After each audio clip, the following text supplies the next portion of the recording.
This video will review how to determine the best size of MATRx titration trays for your patient. We will also demonstrate how to modify the shape and length of each tray to optimize patient comfort and tray fit. This will allow for full range of motion and ensure accurate MATRx scale readings. Titration trays are available in two sizes, medium and large. Each set of trays consists of an upper tray and a lower tray. The size and orientation of each tray is indicated by a label located at the distal end of each tray. For example, MU indicates a medium upper tray, LL indicates a large lower tray. The trays should be rinsed under cold tap water prior to fitting the trays and taking any impressions. Inspect the trays after rinsing and discard any tray that appears damaged or is not visibly clean.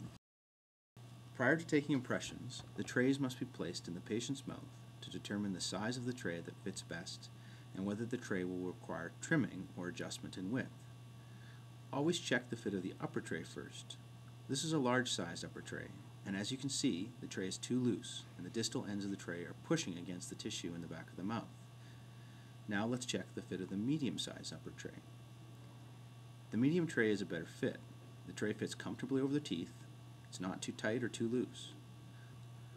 Also, there is no tissue impingement and the distal ends of the tray only cover the mesial half of each back tooth. Now we can check the fit of the medium-sized lower tray.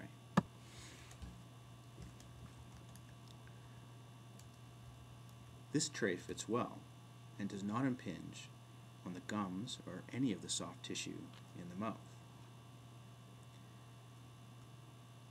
However, when we check the distal end of the tray, we can see that the tray is too long since it completely covers each back tooth.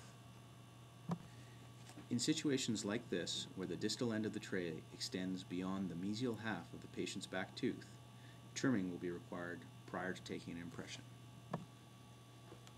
Trimming the trays will optimize tray comfort and allow for full range of motion when taking the scale readings. Using a sharp pair of scissors or a scalpel, trim the trays while maintaining the tray's shape and structure. Prior to placing the trays back in the patient's mouth, ensure any sharp edges have been removed. In cases where the trays are too wide or narrow to fit the patient's dental arch, the width of each tray can be manually adjusted. In these situations, a heat torch can be used to soften the tray material to allow for easy bending and adjustment of the tray. By applying heat directly to the retention grooves located at the proximal end of the tray, they can be widened or narrowed as required.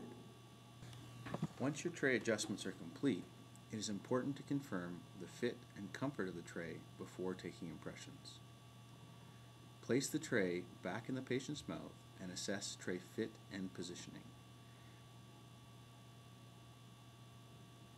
Pay particular attention to tray length, ensuring that only the mesial half of the back teeth are covered, and ask the patient to confirm that the tray fits comfortably. Now that tray selection and trimming is complete, we are ready to take impressions.